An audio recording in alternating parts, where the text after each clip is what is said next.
Good morning my dear student. आपका जो है पॉलिटिकल साइंस की ऑनलाइन क्लास में आपका हार्दिक स्वागत है। आज हम जिस क्लास की बात करें वो BA part second year, subject है आपका पॉलिटिकल साइंस और पेपर है आपका सेकंड अर्थात कंपैरेटिव गवर्नमेंट एंड पॉलिटिक्स, तुलनात्मक शासन और राजनीति। देखिए जो है आज हम बीए पार्ट सेकेंड ईयर के अंदर पॉलिटिकल साइंस की अगर बात करते हैं पेपर सेकेंड की, तो मैंने सिलेबस के according unit wise first unit, second unit और थर्ड यूनिट के अंदर बहुत सारे जो है हमने टॉपिक का डिस्कशन किया। लेकिन एक ऐसा टॉपिक भी है, जैसे मैंने पहले भी बताया कि सरकार की जो महत्वपूर्ण अंग है, वो सरकार के महत्वपूर्ण अंग जैसे हम तीन रूप में बात करते हैं, कार्यपालिका, फिर आता है व्यवस्थापिका, फिर आता है न्यायपालिका। तो हर यूनिट के अंतर्गत ऐसे टॉपिक हैं, कार्यपालिका के बारे में है, व्यवस्थापिका के बारे में, न्यायपालिका के बारे में। तो हम अगर तुलनात्मक शासन और राजनीति की बात करते हैं तो हम 5 देशों के बारे में बात करते हैं। एक तो आपका यूके हो गया, यूएसए हो गया, एक आपका संविधान हो गया, और एक आपका फ्रांस हो गया, फ्रांस का संविधान हो गया, दूसरा जो है चीन का संविधान। यानी ये 5 देशों का तुलनात्मक अध्ययन के अंतर्गत बहुत सारे टॉपिक के बारे में हमने डिस्कशन किया, जिसमें थर्ड यूनिट की जो बात आती है जैसे कार्यपालिका, तो ब्रिटेन की कार्यपालिका के बारे में अध्ययन हो गया, फिर आता है अमेरिका की कार्यपालिका के बारे में हो गया, फिर उसके बाद जो है सिर्फ कार्यपालिका के अंदर बात नहीं हुई लेकिन उसके संविधान की विशेषता होगी। लेकिन जो फोर्थ जो है देश है तुलनात्मक रूप में, इसकी कार्यपालिका के बारे में हम जो है एक कई बार जो एग्जाम के अंदर क्वेश्चन आ जाता है, जैसे 2 क्वेश्चन बनता है कार्यपालिका से संबंधित, 2 या 3 भी हो सकते हैं, लेकिन मोटे तौर पर अगर प्रेसिडेंट की बात करते हैं तो एक आता है अमेरिकी राष्ट्रपति की शक्तियों के बारे में, दूसरा आता है फ्रांस के राष्ट्रपति की शक्तियों के बारे में। ये कई बार आपके बड़ा क्वेश्चन या एग्जाम में इंपॉर्टेंट हो सकता है। तो मैं उसी बात को मद्देनजर रखते हुए मैंने आज जो जिस टॉपिक की मैं बात कर रहा हूँ वो है फ्रांस के राष्ट्रपति की शक्तियों के बारे में फ्रांस के राष्ट्रपति का गठन है, उनकी शक्तियों के बारे में।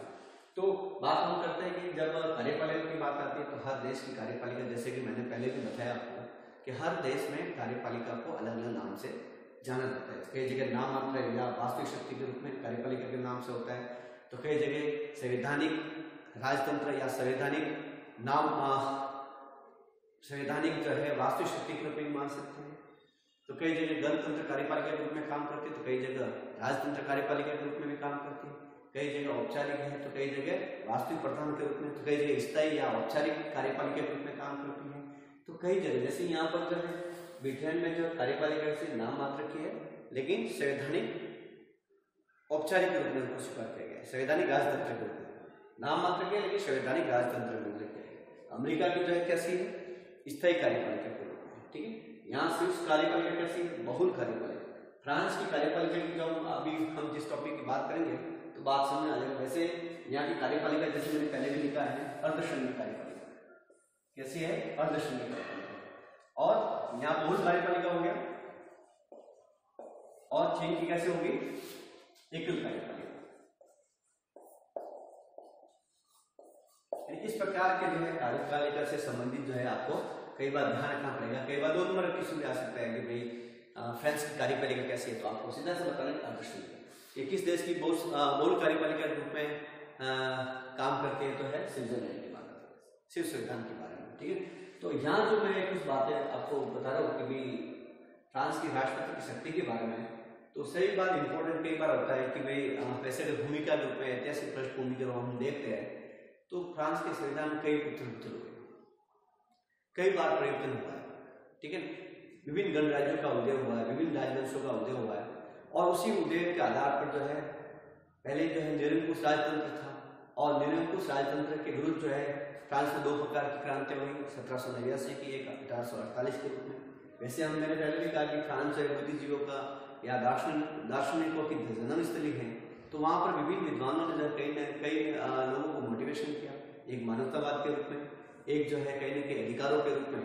तो इसी निरंकुश राजतंत्र को खात्मा करने के लिए, गणतंत्र की स्थापना करने के लिए जो है पहली बार 1789 में फ्रांस में राज्य क्रांति हुई, और उसी राज्य क्रांति से 3 बातों का उद्देश्य हुआ, गणतंत्र के रूप में, समानता के रूप में, स्वतंत्रता के रूप में, और भातृत्व या बंधुत्व के रूप में। और उसके बाद जो है विभिन्न जब राजतंत्र का खात्मा हो जाता है, गणतंत्र की स्थापना हो जाती है, तो गणतंत्र का सीधा सा तात्पर्य है कि राजतंत्र यानी राजा का बेटा राजा नहीं बन सकता है, उत्तराधिकारी के रूप में नहीं हो सकता, वंशानुगत के रूप में नहीं हो सकता, यानी कहीं ना कहीं एक नागरिक के शासन के अकॉर्डिंग जो है ऐसे व्यक्ति का जो है क्या होता है, नागरिक उसका निर्वासन करते हैं, यानी लोगों के सामने आना पड़ता है, प्रत्यक्ष रूप से जो है उस व्यक्ति का क्या हो जाता है, निर्वासन होता है, वोटिंग होती है, ठीक है, तभी वो व्यक्ति जो है प्रेसिडेंट बन सकता है। ऐसे ही नियम यह है कि फ्रांस के अंदर कोई भी व्यक्ति जो फ्रांस का नागरिक है वो चुनाव लड़ सकता है, ठीक है। तो यहाँ पर जो है अगर हम गणतंत्र की बात करते हैं तो 5 गणतंत्रों के रूप में जब फ्रांस का एक नया संविधान बना है, प्रथम गणतंत्र के रूप में, द्वितीय गणतंत्र के रूप में, तृतीय, चतुर्थ और पंचम, लेकिन मोटे तौर पर द्वितीय और तृतीय गणतंत्र में भी राष्ट्रपति की शक्ति के बारे में जो है उल्लेख किया गया, यानी कहीं न कहीं अध्यक्षात्मक शासन व्यवस्था थी, संसदात्मक व्यवस्था थी। उसके बाद जो है पंचम गणतंत्र में संसदात्मक व्यवस्था के स्थान पर अब क्या हो गया है, दोनों का मिश्रण कर दिया गया है, यानी संसदात्मक व्यवस्था भी है और अध्यक्षात्मक शासन व्यवस्था भी, प्रधानमंत्री भी है और राष्ट्रपति भी है, दोनों को जो है कहीं न कहीं इस प्रकार की शक्तियों के बारे में उल्लेख किसमें किया गया, पंचम गणतंत्र, जो कब बना 14 अप्रैल 1958, किसके नेतृत्व में, चार्ल्स डी गॉल के रूप में, यानी चार्ल्स डी गॉल कौन थे, फ्रांस के प्रथम राष्ट्रपति थे, ठीक है। तो मैंने जो मोटे तौर पर कई बातें ऐसे नोटेट की है आपके इस बोर्ड के अंदर, कुछ बताया गया है कि तृतीय और चतुर्थ गणतंत्र में राष्ट्रपति पद की व्यवस्था की गई, कब, यानी राष्ट्रपति पद की व्यवस्था कब की गई, तृतीय और चतुर्थ गणतंत्र, ठीक है।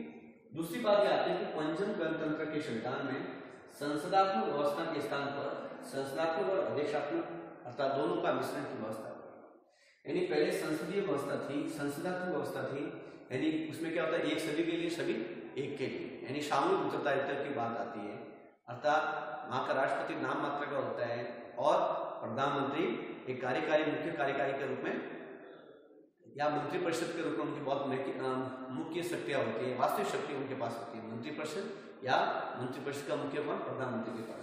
तो यहाँ संसदात्मक स्थान पर अब क्या हो गया, दोनों का मिश्रण, यानी यहाँ पर प्रधानमंत्री भी होगा और राष्ट्रपति भी होगा, ठीक है, इन दोनों का मिश्रण है। अब इसमें कई बार ये हो रहा है कि भाई कौन ज्यादा शक्तिशाली है, लेकिन मोटे तौर पर जो है दोनों को जो बराबर अधिकार दिया गया, लेकिन कहीं ना कहीं कुछ ऐसी स्थिति में जो है फ्रांस के कहीं ना कहीं उनकी जो है पृष्ठभूमि की अगर हम देखते हैं संविधान के अकॉर्डिंग या अधिकार से संबंधित देखते हैं, तो आपातकालीन के रूप में जो है फ्रांस का जो राष्ट्रपति है वो अमेरिका से भी ज्यादा शक्तिशाली होता है। अभी भी जो है फ्रांस के अंदर इमरजेंसी की आपातकाल की व्यवस्था है लगी हुई है, आतंकवाद के कई बार घटनाक्रम होता रहता है, ठीक है। तो ये जो है कहीं ना कहीं फ्रांस के अंतर्गत प्रधानमंत्री और राष्ट्रपति की जब बात करते हैं शक्ति के रूप में, तो फ्रांस के राष्ट्रपति के पास ज्यादा पावर, ज्यादा शक्तिशाली है। मैंने पहले भी कहा कि ये फ्रांस का राष्ट्रपति अमेरिका से भी ज्यादा ताकतवर हो सकता है, ठीक है। अर्थात फ्रांस की जो कार्यपालिका वो कैसे अर्धसंघीय है, यानी संसदात्मक अध्यक्षात्मक दोनों का मिश्रण माना गया है, ठीक है। अब कई बार जो है अगर हम गठन की बात करते हैं, मैंने पहले भी कहा कि जितने political science point two point लिखोगे उतने आपके अच्छे नंबर आ सकते हैं, अच्छे आप एग्जामिनर को प्रभावित कर सकते हैं। तो पहले आपको क्या करना पड़ेगा, ऐतिहासिक पृष्ठभूमि बनानी पड़ेगी, उसके बाद जो है आपको पॉइंट के रूप में जैसे फ्रांस के राष्ट्रपति की योग्यता से संबंधित है, फ्रांस के राष्ट्रपति के कार्यकाल से संबंधित है, फ्रांस के राष्ट्रपति के वेतन और भत्तों से संबंधित है, फ्रांस के राष्ट्रपति के उन्मुक्ति या विशेषाधिकार के रूप में है, या फ्रांस के राष्ट्रपति के निर्वाचन से संबंधित है, या जो है फ्रांस के राष्ट्रपति के विरुद्ध महाभियोग से संबंधित है। ये सारी बातें जो पॉइंट के रूप में होती है। फिर उसके बाद आता है फ्रांस के राष्ट्रपति की शक्तियों के बारे में, ठीक है। तो अब मैं जो है मोटे तौर पर बात कर रहा हूँ, वैसे कुछ बातें जैसे प्रेसिडेंट की बात आती है, तो फ्रांस के संविधान पंचम गणतंत्र में ऐसे राष्ट्रपति हुए जो बहुत ज्यादा लोकप्रिय भी थे, कहीं ना कहीं ऐसे उनकी बहुत बड़ा योगदान भी मान सकते हैं। लेकिन मोटे तौर पर मैंने पहले भी कहा कि फ्रांस का प्रथम राष्ट्रपति चार्ल्स डी गॉल के रूप में जो है माना गया था, और उसके बाद जो सबसे ज्यादा लोकप्रिय फ्रांस के संविधान में देखते हैं तो मैंने एक नाम लिखा है फ्रांसवा ओलाद, जो बहुत ज्यादा लोकप्रिय माना गया था। और उसके बाद जैक शिराक की भी बात आती है। अभी वर्तमान में अगर फ्रांस के राष्ट्रपति के गठन की चुनाव की अगर बात करते हैं, जब हम बात पढ़ेंगे आगे तब ये कहीं ना कहीं हम उसके बारे में डिस्कशन करने की कोशिश करेंगे। पहले बात आती है कि फ्रांस के राष्ट्रपति की योग्यता से संबंधित, यानी मैंने पहले भी कहा कि कोई भी व्यक्ति जो फ्रांस का नागरिक है वो फ्रांस के राष्ट्रपति के चुनाव में भाग ले सकता है। ठीक है, वैसे इसकी व्यवस्था जो है कहीं आर्टिकल टोटल जो है फ्रांस के संविधान में जो अनुच्छेद है वो है 95 अनुच्छेद है और अध्याय 15 है। तो हर अनुच्छेद के अंतर्गत अलग अलग शक्तियों के बारे में वर्णन किया गया। तो वैसे आर्टिकल 44 में बताया गया है कि फ्रांस का राष्ट्रपति वही बन सकता है जो राजवंश से संबंधित नहीं हो। उनका संबंध किससे नहीं हो? राजवंश से, अर्थात वह बुर्बो वंश से मत नहीं होना चाहिए, लुई वंश से नहीं होना चाहिए, या नेपोलियन बोनापार्ट वंश से नहीं होना चाहिए। क्योंकि अगर वापस उसी वंश से कोई व्यक्ति आता है तो फिर से जो वहां पर क्या हो जाएगा? राजतंत्र की स्थापना। और फ्रांस के नागरिक किसके विरुद्ध है? राजतंत्र के विरुद्ध, निरंकुश राजतंत्र के विरुद्ध।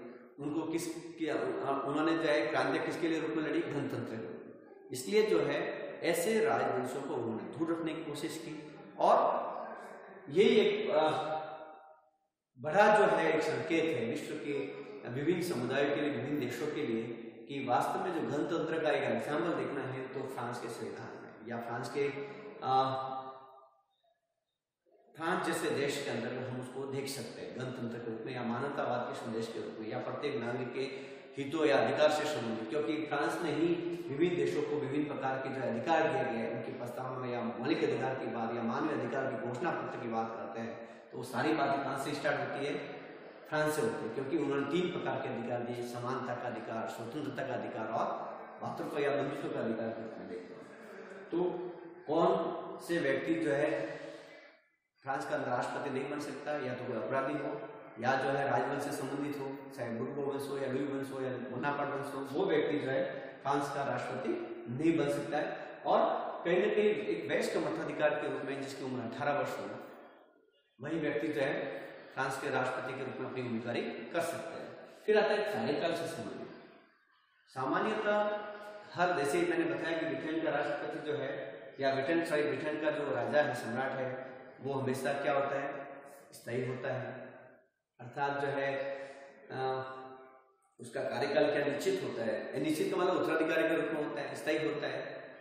यानी जनता यानी राजा अगर किसी की मृत्यु हो जाती है तो उसका बेटा हो जाता है, यानी उत्तराधिकारी के रूप में माना गया है। ठीक है, तो लेकिन यहाँ पर जैसे अमेरिकी राष्ट्रपति का कार्यकाल जो है 4 वर्ष का माना गया है। कितना? अमेरिकी राष्ट्रपति का कार्यकाल 4 वर्ष का माना गया है। लेकिन यहाँ फ्रांस के राष्ट्रपति का कार्यकाल पहले 7 वर्ष था। पहले कितना था? 7 वर्ष। अब जो है उसको 5 वर्ष कर दिया। यानी लंबी अवधि होने के कारण जो कहीं न कहीं व्यवस्था में कहीं न कहीं समस्या आ रही थी, तो ऐसी स्थिति में कहीं न कहीं संशोधन किया गया संविधान के अंतर्गत। अब जो है वहां का कार्यकाल कितना वर्ष कर दिया गया? 5 वर्ष कर दिया गया। ठीक है, अब आता है राष्ट्रपति के निर्वाचन से संबंधित। तो ये मैंने जो है पहले एक ऐतिहासिक पृष्ठभूमि के रूप में बातें हुई।